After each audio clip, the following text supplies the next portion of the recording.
Greetings, everyone. Welcome to the second half of the Musical Connections podcast. This is Next to Connect, and I am Zach Snow. Well, we are super happy to be joined by someone who's been out of the game for about a year or so. If you've been seeing him on Facebook, you know that back in June of 2023, he suffered a severe brain bleed, which has kept him out of action for about a year. But he's been recovering very, very well with his hashtag Basement Gym videos.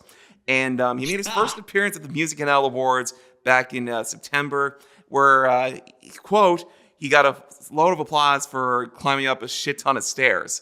Joining me right now is the man himself. It wasn't a shit ton of stairs. It was just a short staircase. just to correct you. And Zach, I'm very mad at you. How so? Because all of our, like, you just counted me in to start this interview, when all of our best shit was prior to the interview, and you weren't even recorded. So I'm angry at you for that. Are you? I'll leave with it. But I just want you and your listening base to know that you're a bit of a bit for that. I can be. Yes, I can. Yeah. Mark Bragg joins me on Next to Connect. How are you doing, brother? Good. Well, as he said before, thank you so much for joining me. I think I'm the second interview I've had since you've had your brain bleed. Melissa Tobin was the first, and then I've been the second. Yes. Just to my recollection. But yes, it's great to see you're doing amazing, and I've been watching your Basement Gym videos and your recovery journey, and I think when I saw you play with Donnelly and Mark Neary. Chris Donnelly and Mark Neary, I just got chills, because to hear you sing for the first time in what seems like about a year or so, it's amazing to see how well you're doing. Yeah, it was, I believe, perhaps a little more than a year, but I don't have I think what the deal was, I was probably in hospital for a year, and then I was in the Miller Center for a little less than a year. But either way, I was well taken care of in both instances. So, and obviously, when I got out of all that shit, I was very well taken care of by my wife and my mother and the Bayman. Absolutely. Carrie Cochran, of course, great wife and great support system you've had there, Mark. It's great. It was also great to catch up with you at the MusicalConnections Awards, where, as I said before, you got a shit ton of applause for going up a flight of stairs. And you definitely deserve it. It was the first time we've seen you since you've had your brain bleed. Yeah. I was really excited, too. It's, what do they call it? I forget the word. A blessing and a curse. No, what's the word? A mixed bag. What's the word? Mixed bag? No, not mixed bag. This is a game I play with Chris Donnelly all the time for like a blessing and a curse. Yeah. That's not quite it, but it doesn't matter. Yes, I was really happy to see all my musical buddies, but it is hard to in the beginning, especially, to follow all of their accolades when I was out of the game. And either way, I don't expect I'll be out of the game forever, but my career is certainly going to look way different forever. So it's kind of hard to accept it, but I can. I know I'm not out of the game, but it's a game changer. Let's just say that. Yeah, absolutely. Because you were just coming off the release of your latest EP, Ashes, which is a fantastic record. And I've seen some of you, and I've seen you play this live in Cornerbrook when you and I first met. You were so electrifying on stage, and your band was amazing as well. And I didn't hear from you for months. And then when Tamara, your former manager, who's now the executive director of MusicalConnections, put out the post of you, having that brain bleed, I was just like, holy shit. This is crazy. I never knew you were out for this reason, but to now see you where you're at right now, like, I'm glad you're still here with us, because you would be a huge loss to our community if that happened to be like the end for you, because you're too valuable to our industry. Thanks. I did dodge a bullet. It was more likely because of what happened to me. It was more likely that I would have been out of the game. So I was really quite lucky, and I had to do a lot of fighting just to, not die, if we're speaking plainly. Yeah, absolutely. Now, June 14th was your album release show, The Black Sheep for Ashes. A Yeah, couple of days later, that blood vessel in your brain burst and you had your yeah, brain bleed, and that was equivalent to a severe stroke. Now, you were in a coma for most of it, from yeah, when you had the brain bleed up until like when you made your post back in December, just before the yeah, first of three Braggaroos. I was to one of them, yeah. and it was an absolutely fantastic night of music, celebrating your career in general. Do you remember most of that time from when you had your brain bleed to when you first like made that post back in December? Um, there's an awful lot I did miss, especially um, when I was in hospital. But when I started coming to, I did really start to enjoy the hospital staff around me, and I made a lot of friends. So at around that time, when I started cracking jokes with my friends and giving them shit and making friendships with the staff, I realized that it was still me. What the fuck ever. And it was the benefits of it was that I really got to see what my loved ones were made of, like their metal. It was a beautiful thing, and that's when I say a blessing and a curse. So the other thing that's a blessing, like I got all to see all those tribute shows and fundraisers. This is exactly what you would expect to see from a member of your music community when they died. So in my case, I got to see it when I was still around to enjoy it. Yeah, But it sounds kind of dark, but it is true. yeah, totally. Because you are one of the most electrifying performers I've ever seen, and I really mean this, because when I saw you in Cornerbrook, I could not stop looking at you in just the way you were like controlling the crowd and you were having fun with your bandmates. It was such a fun night to be down there for Braggaroo, to see all the performers like Pamela Morgan, I Yeah, believe, Colt the Raven were there too. Kelly Loader, yeah, I think, dressed as you. That was one of my favorite yeah. parts of the She had a night. mustache. It was beautiful. So there were three Braggaroos that were held. What was going through your mind, knowing all the support for you during one of your darkest times in your life? Yeah. No, it was magic, but of course, I'd be lying if I didn't, if it was like kind of bittersweet. That was the word I was looking for earlier. There you We go. found it. Awesome.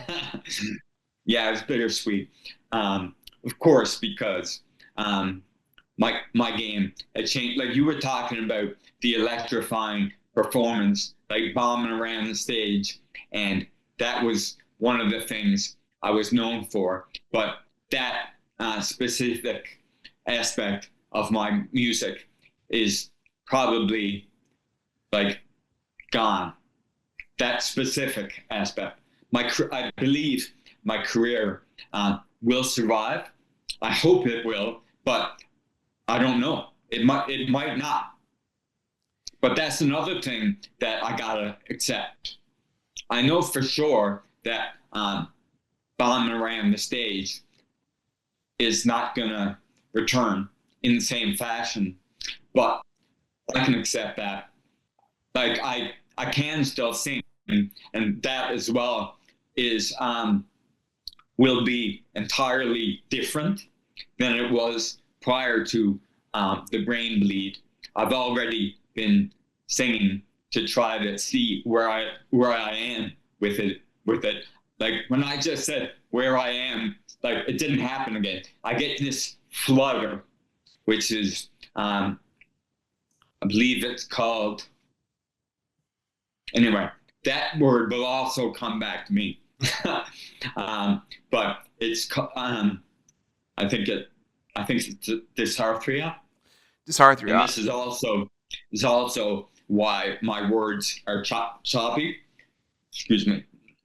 All right. But it, like, I'm very well understood by both my singing and my speaking voice, but it's much more dire in terms of the singing voice, because that's kind of an art form.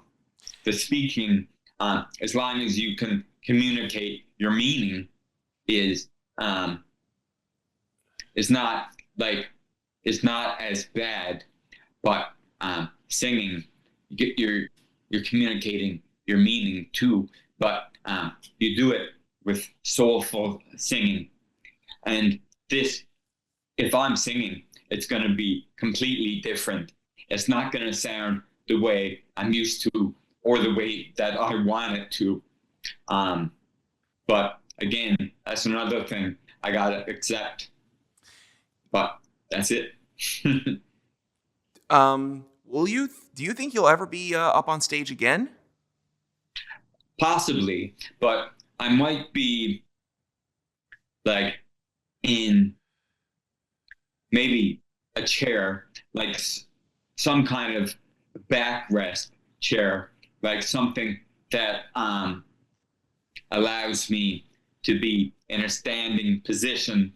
But that will take a long time until I'm comfortable enough with it. My next album, I suspect, I'm not sure that, but I suspect might have a little bit of technology to get it close to where I want it to be. It won't be there. When I talk about technology, I obviously mean fixing of the voice, but even that, I'm still not sure. I might not do that. I might just, it might just be kind of a lesson in acceptance, not just for myself, but for other singers out there. But again, I'm not sure. I might have to write a whole new album in order to sing it that way, and then a few years later, put out one. Like, I've got a bunch of stuff that, like mostly demo stuff that I recorded while I still had a voice that didn't sound like this. At some point, there will be a place for that. But for the time being, if I'm going to sing with this voice, I think I'd like to write all new material. Awesome. So maybe you won't be on the stage the same again, but you intend to record again, which is awesome news. I sure do. Yeah. Well, will you say say if someone wanted an album produced, would you be comfortable in that role as well? Because you produced some records for Sherry Ryan in the past. I've produced lots of records, but possibly, but I need to like another part of the brain bleed, another consequence is my endurance. So I feel like if my endurance is fucked, I might be doing somebody a disservice if I take on producing their album, because if my endurance isn't there, like it takes a lot of work to produce an album full on. But that again is something I might go to when I feel like I got more energy. But another thing I'd like to share outside that is that I've been over 7 months without a seizure, and that's the longest time I've ever gone since they discovered my AVM. That is and amazing. The AVM stands for I might not be able to say this one, but arteriovenous malformation is what they discovered when I had my first seizure. And 7 months is the longest time I've gone since discovering that. And I'm really pumped about that. That's amazing, man. And I think after a year seizure free, we might start fucking around with the meds to maybe I can get more energy by doing so. I'm not sure, but it'll have to be a good length of time seizure free before we touch anything like that. And if we do, I'll still be quite nervous if we choose to go messing about with my meds, especially since by that point, like I said, it would have been a year seizure free, but right now it's 7 months, sorry, not meds. But yes, I am quite pumped about that. That's amazing, man. Because the one thing that you told me when we met in Corner Brook, that you have epilepsy and you've had seizures in the past. So to hear 7 months off seizures, that's amazing news. Yeah. No, it is. It's likely very much a part of all the different meds. Like every time there would be a seizure, the meds would be adjusted, but not. But this time, more than adjusted. This time, I had a brain injury that I was treated for. So there's a whole lot of different things going on in my brain right now, medication and physical things, and surgeries. So hopefully, like things are different up there in terms of meds and other things, like I just mentioned.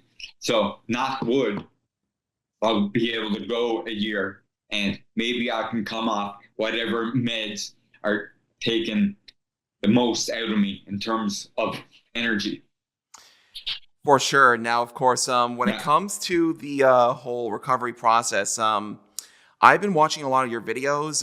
You've dubbed a lot of, your exercises and, climbing upstairs, climbing down the stairs, learning how to move around your hands. Cause, with the brain bleed, you've lost a lot of feeling. You lost a feeling of your entire left side, but that's starting to come back a bit. Tell me a little bit about the whole recovery videos and what the reception has been to them.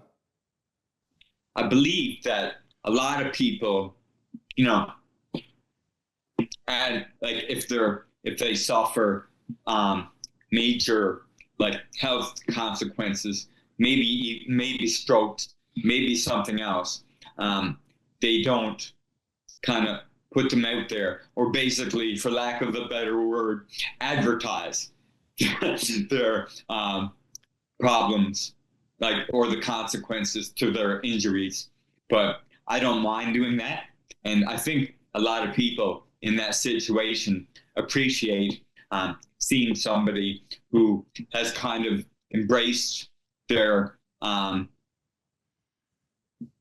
injuries, which is basically what I do in those videos. And of course, I get a shit ton of support for doing so.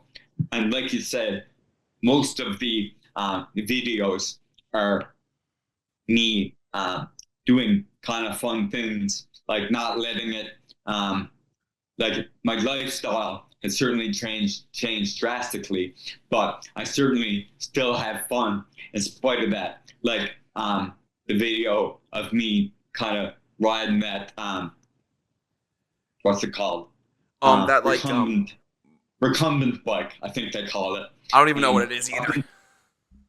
Up and down the stairs and playing ping pong in a jolly jumper at physio. Like people are really into that. I know for sure I would be into it if I saw one of my peers or colleagues doing the same. So that is why I think I've received that much positive reaction to it. And also reaching out, not necessarily to myself. So I have had a lot of people reach out, but I'm half decent at building community too. Like the Springsteen tributes and the Tom Waits and Friends, the Nighthawks night and stuff like that. They were all kind of communities. And when I think about it, think back to it, even in like high school, amongst my high school friends, I was always kind of the guy who got that kind of shit together. And so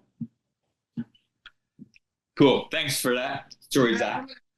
No worries. So yeah, so that was, always kind of my jam, and like reaching out to when I was doing Nighthawks, I remember reaching out specifically every time there was a Nighthawks night, like nagging everybody to come down and just feel like they're part of something. And a lot of these people, it was their first time even singing, and they were not just welcome to do so. I would be kind of nagging them to do so because I knew it would be something that they'd be into. And I got, like, when that ended, like, I even got a shit ton of kind of love letters, for lack of a better word. People, explaining to me what it meant to them. So building community is not something I'm unfamiliar with. And in epilepsy, as soon as I started having seizures, I started reaching out to people for, like, I was looking for support myself, but I think these things also round up, kind of contributing. Like, I wasn't building it, but I was taking part of that kind of stuff.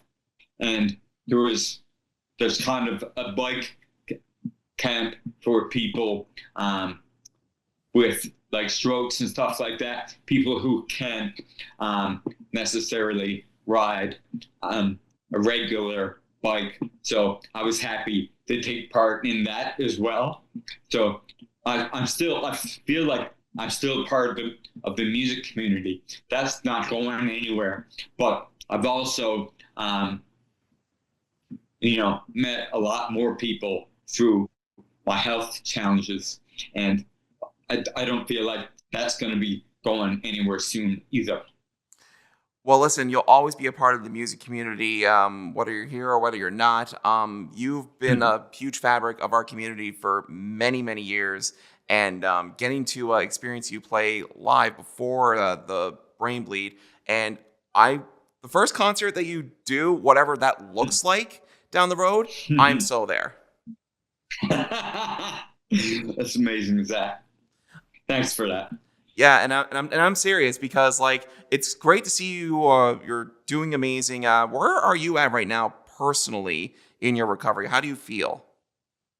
Oh, I feel just fine. Do you mean physically or? Well, physically, mentally, all three. Like the full bag. Yeah. I'm getting a lot of motion in my hand back. That's awesome. I still can't walk, but I'm getting close. Like, I feel like I will be able to walk to, like, at least on a cane, not in the not too distant future, because it's been a constant improvement. It's not been a straight line, but it kind of goes up, down, up, down. You know the graph. Oh yes, absolutely. About. Yeah. So, but by and large, things are getting better, and I know, like, the voice sounds like a little bit sputtery in this interview, but it's generally when I'm talking loud and I want to be understood that it's that it sounds like this. Like, what's her name? Were you around for the, not Maggie, sorry.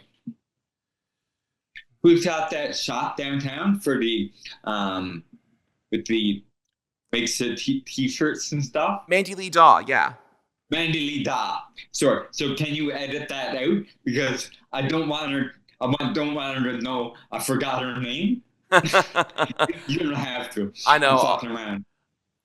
But yeah. So that was a beautiful thing. Like yeah.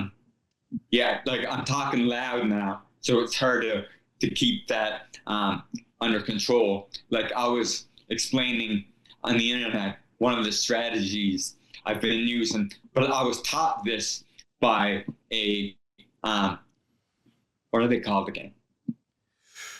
The speech pathologist. Speech pathologist. Thank you. Was to kind of string your words together, and one of the things I stumbled over was all this Hagee shit. And right now I can say it because you picture it as one word on a string. So like if I stumbled over something in this video, and if I chose to do so, I'd have to practice it.